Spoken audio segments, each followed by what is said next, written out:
Pagi itu, matahari bersinar lembut menerpa jendela kaca rumah kami yang besar dan mewah. Rumah yang dibangun dari keringat suamiku, Ardi, dan sedikit warisan dari keluargaku.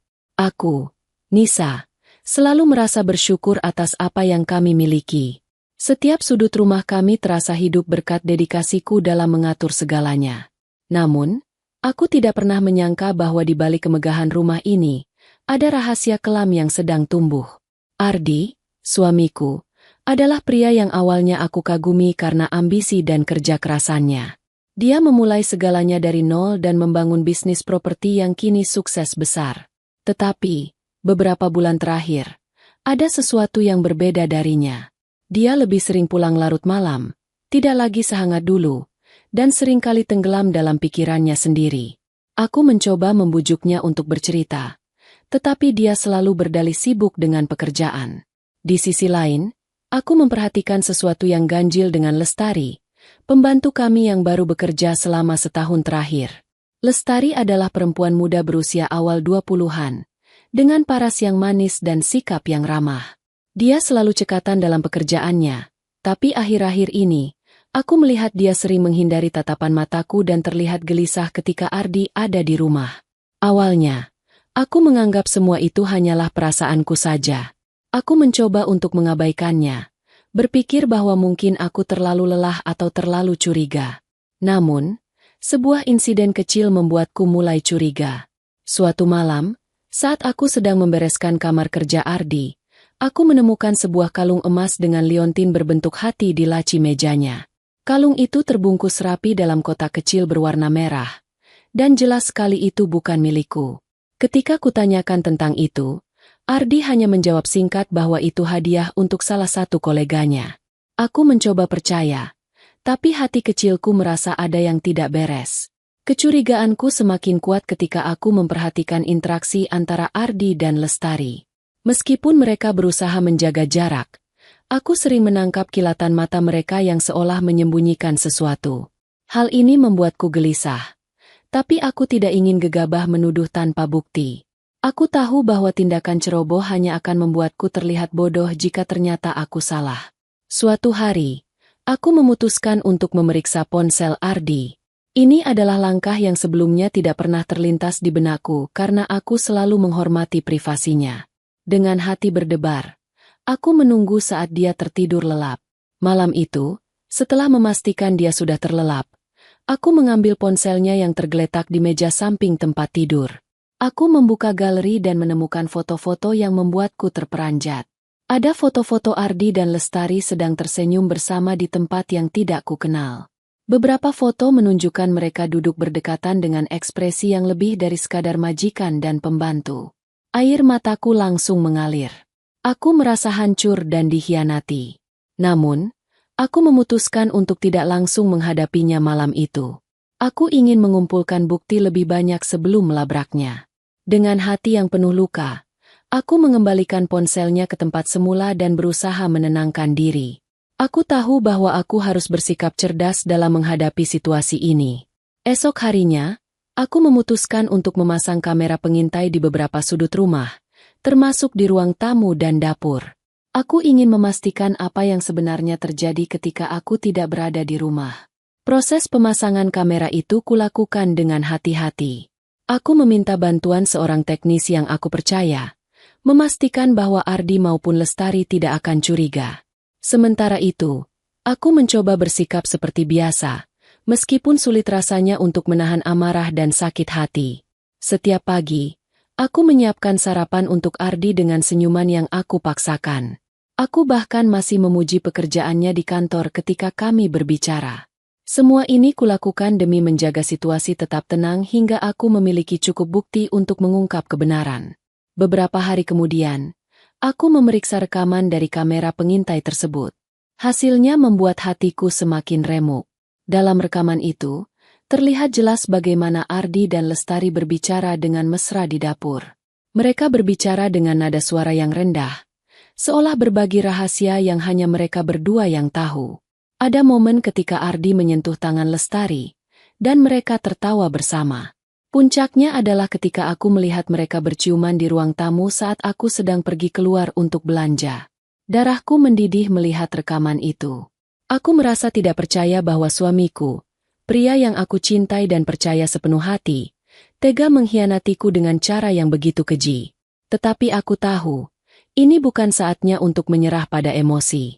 Aku harus merencanakan sesuatu untuk mengungkap pengkhianatan mereka dan membuat mereka merasakan akibat dari perbuatan mereka. Langkah pertama yang aku lakukan adalah menghubungi pengacara untuk memastikan bahwa aku memahami hak-hakku jika pernikahan ini berakhir. Aku juga mulai mengumpulkan dokumen-dokumen penting, seperti akta nikah, surat-surat kepemilikan rumah, dan bukti-bukti perselingkuhan yang aku miliki. Pengacaraku, seorang wanita parubaya yang berpengalaman, memberikan nasihat yang membuatku semakin yakin untuk melanjutkan rencana ini. Di sisi lain, aku mencoba menjaga hubungan dengan Ardi seolah-olah tidak ada yang terjadi. Aku tetap melayaninya seperti biasa, meskipun di dalam hati aku merasa muak melihat wajahnya. Aku juga mulai mempelajari gerak-gerik Lestari dengan lebih seksama. Setiap tindak tanduknya aku amati, mencari celah untuk mengungkap semuanya di depan mata mereka. Suatu malam, aku memutuskan untuk mengundang beberapa kerabat dekat dan teman-teman kami untuk makan malam di rumah. Aku ingin menjadikan momen itu sebagai panggung untuk mengungkap semua kebohongan mereka. Aku memastikan bahwa Ardi dan Lestari tidak menyadari rencanaku.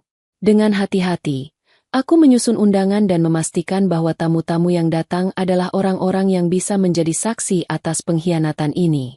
Ketika malam yang aku tunggu tiba, aku merasa campuran antara gugup dan marah. Aku menyiapkan meja makan dengan dekorasi yang indah, lengkap dengan makanan-makanan favorit semua tamu. Aku memastikan segala sesuatu tampak sempurna, memberikan kesan bahwa ini adalah malam yang bahagia. Ardi tampak senang dengan acara tersebut, sementara Lestari tampak gelisah. Aku bisa melihat dari wajahnya bahwa dia merasa ada sesuatu yang tidak beres. Saat makan malam berlangsung, aku menahan diri untuk tidak langsung mengungkap semuanya. Aku ingin memastikan bahwa semua tamu sudah merasa nyaman dan tidak curiga. Tetapi, setelah hidangan utama selesai, aku memutuskan bahwa inilah saatnya. Ardi, aku memulai dengan suara tenang tetapi tegas. Semua mata tertuju padaku. Aku ingin membagikan sesuatu kepada semua orang malam ini. Sesuatu yang telah aku simpan selama ini. Aku mengambil ponselku dan menyambungkan ke layar TV di ruang makan. Dengan sekali klik, aku memutar rekaman dari kamera pengintai yang menunjukkan momen-momen mesra antara Ardi dan Lestari. Ruangan itu langsung hening. Semua orang tampak terkejut, termasuk Ardi dan Lestari. Jadi, ini yang kalian lakukan di belakangku. Aku berkata dengan suara bergetar. Di rumah ini, di bawah atap yang aku bagikan dengan kalian berdua. Ardi mencoba berbicara, tetapi aku mengangkat tangan untuk menghentikannya. Tidak ada alasan yang bisa kau berikan, Ardi. Aku punya semua bukti. Aku mempercayaimu, tetapi kau mengkhianati kepercayaan itu dengan cara yang paling menjijikan. Dan kau, Lestari, aku memperlakukanmu seperti keluarga, tetapi kau malah menusukku dari belakang. Suasana menjadi semakin tegang. Beberapa tamu mulai berbisik-bisik, sementara yang lain hanya diam dengan ekspresi tidak percaya. Aku merasa puas melihat wajah Ardi dan Lestari yang pucat pasi. Tetapi, ini baru permulaan. Aku tahu bahwa perjalanan untuk mendapatkan keadilan masih panjang. Setelah malam yang penuh emosi itu, suasana di rumah berubah drastis. Ardi memilih menginap di apartemen yang ia gunakan sebagai kantor cadangan, sementara aku mengunci diri di kamar. Lestari, setelah dilabrak di depan semua tamu, tidak langsung pergi dari rumah. Sebaliknya, ia memohon-mohon di depanku agar diberi kesempatan untuk menjelaskan semuanya. Namun, aku hanya memberinya 1 malam lagi di rumah itu untuk berkemas dan pergi. Keesokan harinya, aku memutuskan untuk bertemu dengan seorang terapis. Aku tahu bahwa luka ini tidak akan sembuh dengan mudah, dan aku butuh panduan untuk menghadapinya. Terapisku, seorang wanita bijak bernama Maya, memberiku ruang untuk mencurahkan segalanya. Apa rencanamu selanjutnya, Nisa? Tanyanya dengan suara lembut tapi tegas. Aku ingin mereka membayar, jawabku tanpa ragu. Bukan hanya soal harta, tapi juga rasa malu yang telah mereka timpakan padaku. Maya mengangguk, memberiku nasihat untuk tetap berpikir jernih dan tidak terjebak dalam dendam yang akan merugikan diriku sendiri. Namun, aku tahu bahwa aku tidak bisa begitu saja melupakan apa yang telah terjadi. Aku memutuskan untuk melanjutkan rencana yang telah kususun sejak malam itu. Beberapa hari kemudian, aku mengatur pertemuan dengan Ardi di kantor pengacaraku. Pertemuan itu berlangsung di ruang yang dingin dan formal, dengan meja panjang di antara kami. Ardi tampak lelah dan gugup, berbeda jauh dari pria percaya diri yang aku kenal selama ini. "Nisa, aku minta maaf," katanya langsung, bahkan sebelum pengacaraku membuka pembicaraan. "Aku tahu aku telah menghancurkan semuanya. Tapi aku mohon, jangan biarkan ini menghancurkan keluarga kita." Aku menatapnya tajam. "Keluarga kita? Kamu menghancurkannya sendiri, Ardi. Aku hanya ingin memastikan bahwa aku mendapatkan apa yang layak aku dapatkan setelah semua ini." Pengacaraku, Bu Winda, mengambil alih pembicaraan. Ia menjelaskan bahwa aku menginginkan hak penuh atas rumah kami, sebagian besar aset, dan tunjangan untuk memastikan masa depanku terjamin. Ardi awalnya mencoba menawar, tetapi bukti-bukti yang aku miliki membuatnya tidak memiliki banyak pilihan. Setelah beberapa jam negosiasi, ia akhirnya setuju untuk menyerahkan sebagian besar yang aku minta. "Aku akan menandatangani semuanya," katanya dengan suara lelah. "Tapi aku benar-benar minta maaf, Nisa. Aku mencintaimu." Aku tertawa kecil, pahit. "Cinta? Cinta macam apa yang tega menghancurkan orang yang kau sayangi? Aku tidak butuh kata-kata itu darimu, Ardi. Aku hanya butuh kamu pergi." Sementara itu, aku menghadapi masalah lain dengan Lestari. Meskipun aku telah memberinya waktu untuk pergi, ia tetap bertahan di rumah dengan alasan belum menemukan tempat tinggal. Aku tahu ini hanya alasan, dan aku tidak mau membuang waktu lebih lama lagi. Maka, aku memanggil seorang teman lama yang bekerja di sebuah lembaga bantuan hukum untuk perempuan. "Dia tidak punya hak untuk tetap tinggal di sana," kata temanku. "Rani, kamu bisa mengeluarkannya secara paksa jika perlu." Namun, sebelum aku melibatkan pihak berwenang, aku memutuskan untuk memberinya satu kesempatan terakhir. Aku memanggilnya ke ruang tamu, tempat di mana semuanya telah terungkap. "Lestari, aku sudah cukup sabar," kataku dengan suara dingin. "Aku tidak peduli apa alasanmu. Kamu harus pergi hari ini juga. Jika tidak, aku tidak segan-segan memanggil polisi." Lestari akhirnya menyerah. Dengan wajah memerah, ia mengemasi barang-barangnya dan meninggalkan rumah itu tanpa sepatah kata pun. Aku merasa sedikit lega melihatnya pergi. Tetapi luka yang ia tinggalkan tidak akan mudah hilang. Setelah semua ini, aku merasa perlu mendapatkan dukungan dari keluarga dan teman-temanku. Aku mengundang orang tuaku untuk tinggal sementara di rumah. Kehadiran mereka memberikan rasa aman dan kenyamanan yang sangat aku butuhkan. "Kami bangga padamu, Nak," kata ibuku sambil memelukku erat. "Kamu kuat, dan kamu tidak sendiri." Selain itu, aku juga mulai membuka diri kepada teman-teman dekatku.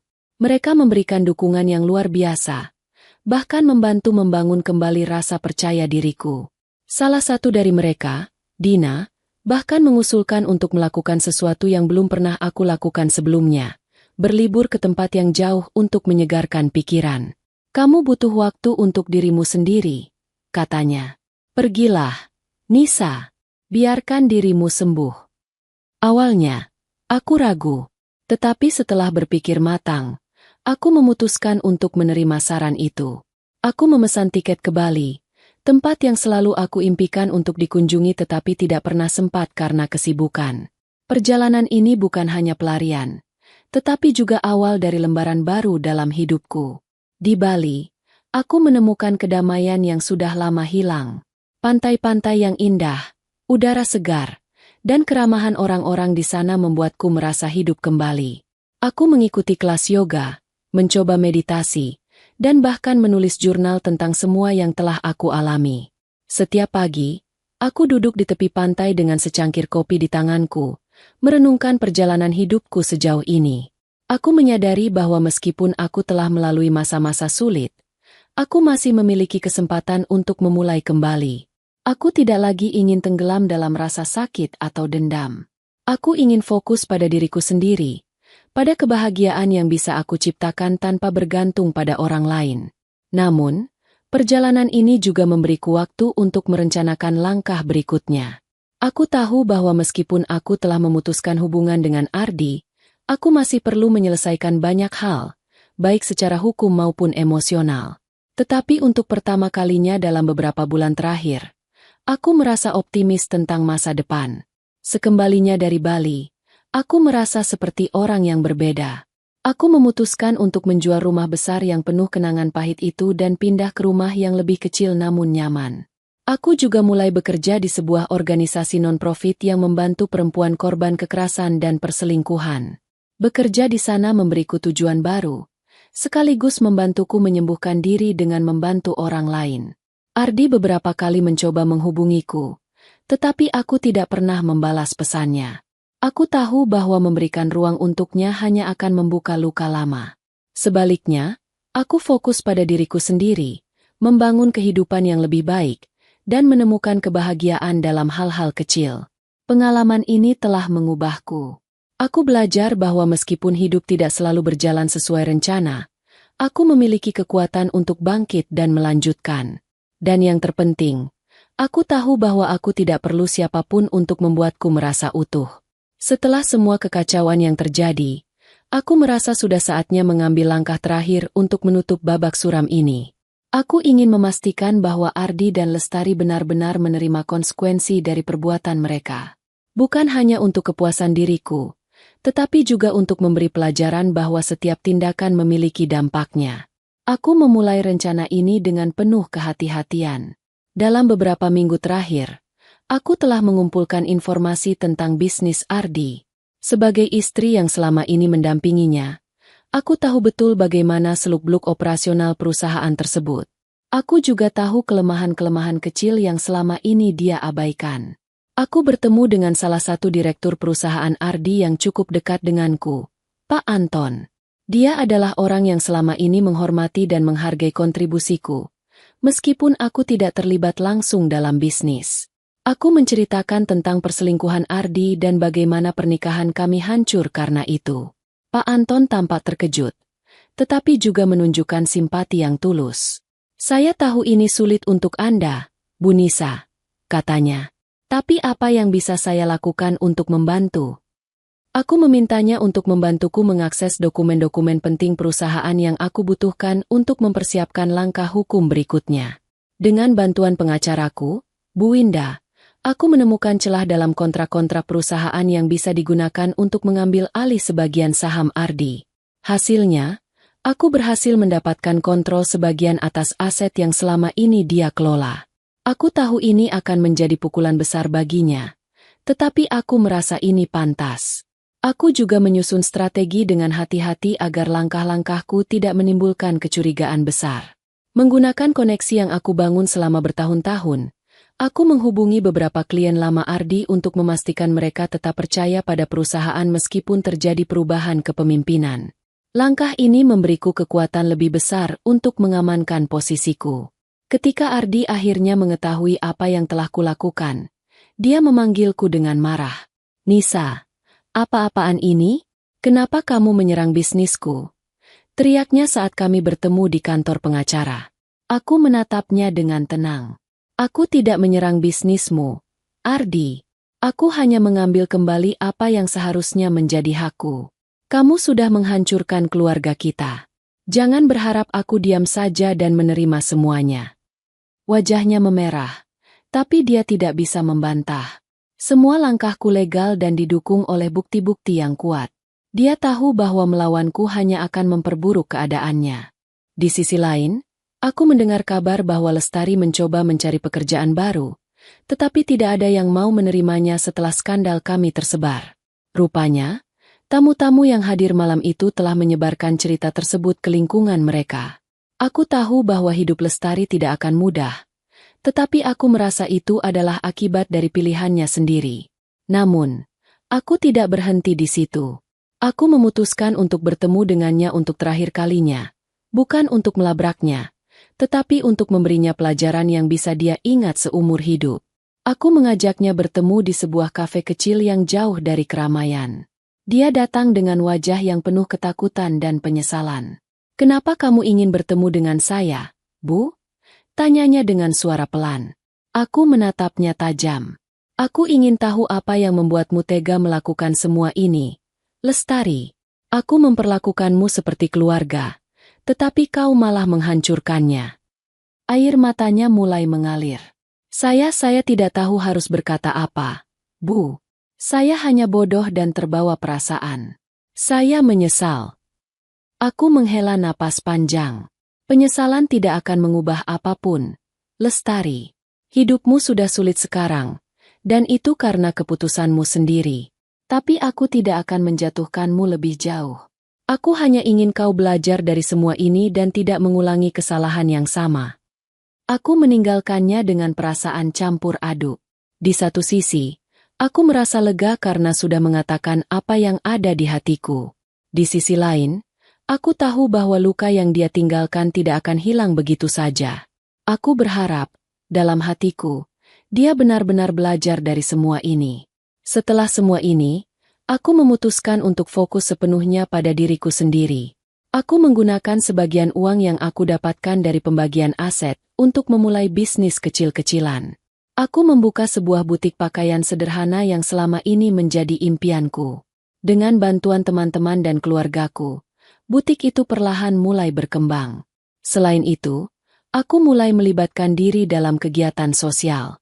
Aku bergabung dengan sebuah komunitas perempuan yang mendukung korban-korban perselingkuhan dan kekerasan dalam rumah tangga. Aku berbagi ceritaku, mendengarkan cerita mereka, dan menemukan kekuatan dalam solidaritas kami. Kegiatan ini tidak hanya membantuku menyembuhkan diri, tetapi juga memberiku tujuan baru dalam hidup. Aku juga mulai memperbaiki hubungan dengan diriku sendiri. Aku pergi ke terapi secara rutin, menulis jurnal setiap hari, dan mencoba berbagai aktivitas yang selama ini aku abaikan. Aku menyadari bahwa kebahagiaan sejati tidak datang dari orang lain, tetapi dari bagaimana aku memperlakukan diriku sendiri. Suatu hari, aku menerima surat dari Ardi. Isinya adalah permintaan maaf yang panjang, di mana dia mengakui semua kesalahannya dan memohon agar aku mau memberinya kesempatan kedua. Dia menulis bahwa hidupnya terasa hampa tanpaku, dan bahwa dia menyesal telah menghancurkan pernikahan kami. Aku membaca surat itu dengan hati yang tenang. Aku tidak merasakan kemarahan atau kebencian lagi, tetapi juga tidak ada keinginan untuk kembali. Aku tahu bahwa aku telah melangkah terlalu jauh untuk kembali ke masa lalu. Aku membalas surat itu dengan singkat, memberitahunya bahwa aku telah memaafkannya, tetapi aku tidak bisa lagi menjadi bagian dari hidupnya. Beberapa bulan kemudian, aku mendengar bahwa Ardi memutuskan untuk menjual sebagian asetnya dan memulai hidup baru di luar kota.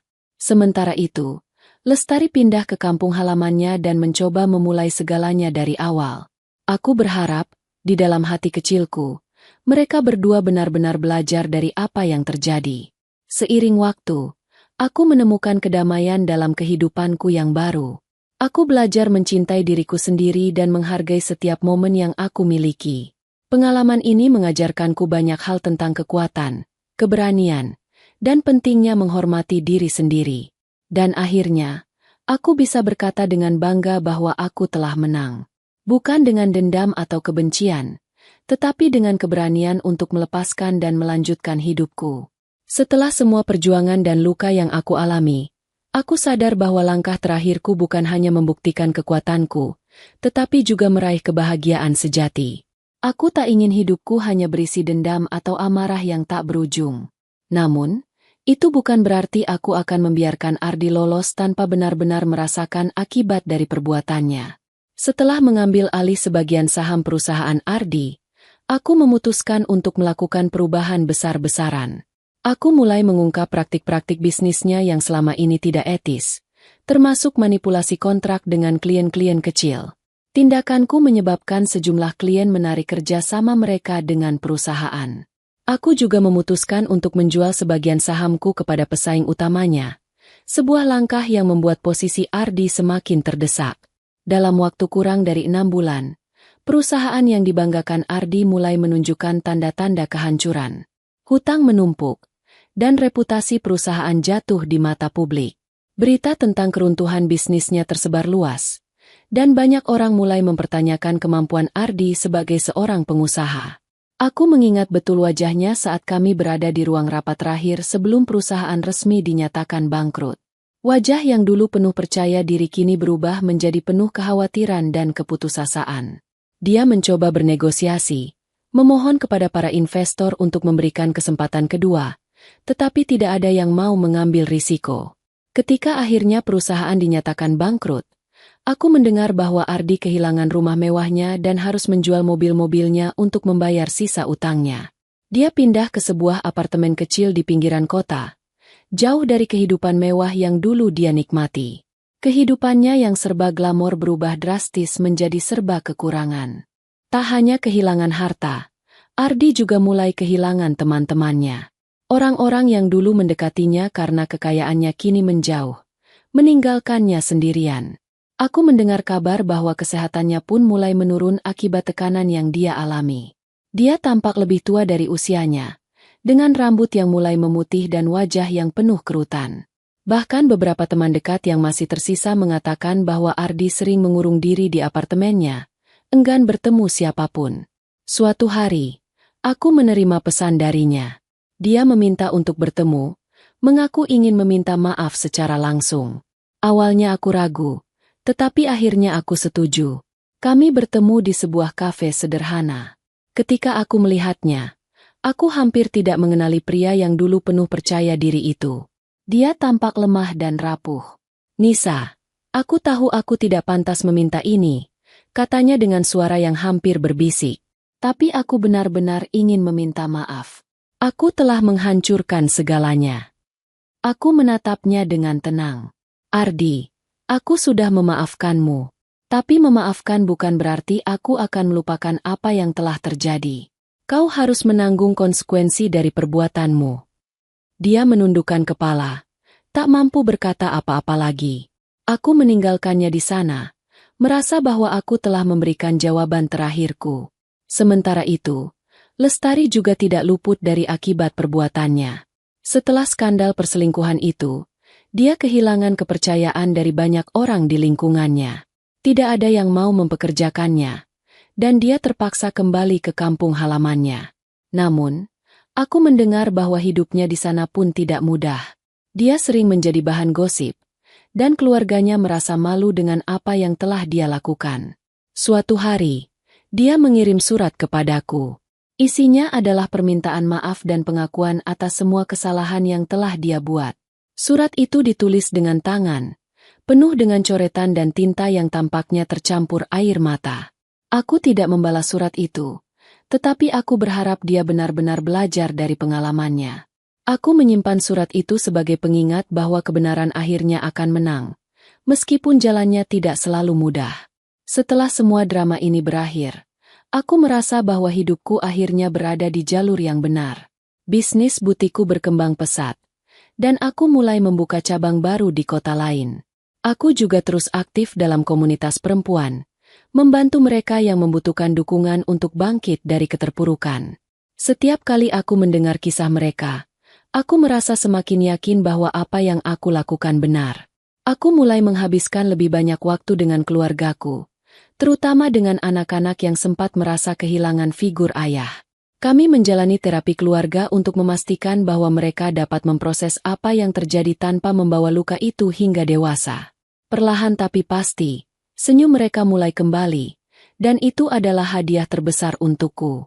Di sela-sela kesibukan, aku juga menemukan kesempatan untuk mengenal diriku lebih dalam. Aku mengambil kelas seni lukis, sesuatu yang dulu selalu ingin aku coba tetapi tidak pernah punya waktu. Melalui lukisan, aku mengekspresikan segala emosi yang selama ini terpendam. Setiap goresan kuas adalah bentuk penyembuhan, dan aku merasa semakin utuh setiap harinya.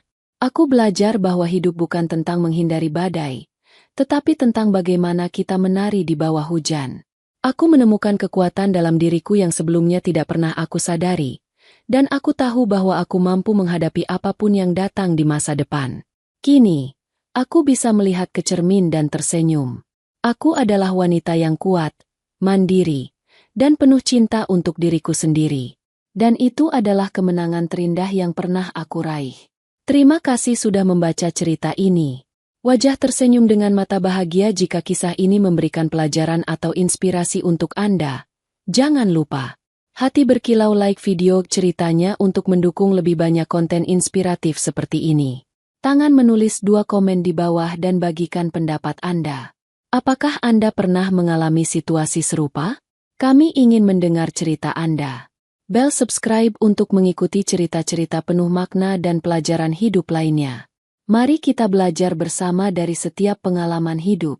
Wajah tersenyum dengan mata bahagia kilauan.